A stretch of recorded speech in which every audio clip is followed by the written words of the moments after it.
ឥឡូវនេះយើងធ្វើការ set up gear detector ឡានឲ្យវាជាប់អាឡាមពេលវា detect gear ចានេះយើងប្រើប្រភេទ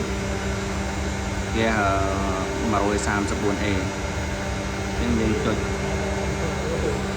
enter មកទៅមកយើងចុច scroll មកក្រោមរលេខ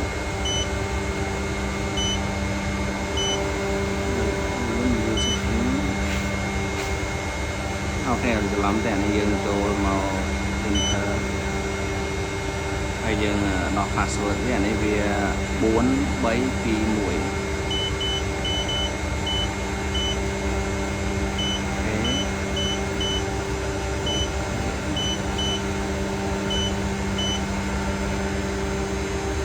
មកអូខេវាសិនអញ្ចឹងយើងយកចូលទៅ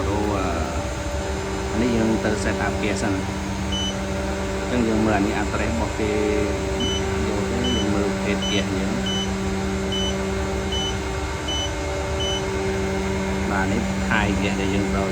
យកហើយគេ enter មកទៅមកយើងថយទៅវិញនេះយើងយកលេខ6ដើម្បី set alarmចឹងយើងយករលេមួយមក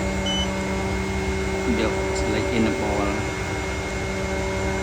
បើយើងដាក់ disable តែយើងយក enable enter instant អានេះយើងដាក់តាមតម្លៃគេរបស់យើងប្រហែល ppm ឲ្យវា alarm អញ្ចឹងណាអញ្ចឹងអានេះខ្ញុំដាក់1 ppm ឲ្យវា alarm អញ្ចឹងគឺអូខេเนาะអញ្ចឹង alarm ពេលវាអប់ពេលដែលវា0វានឹងអប់មកវិញចំណែកនេះយើងចុចអូខេមក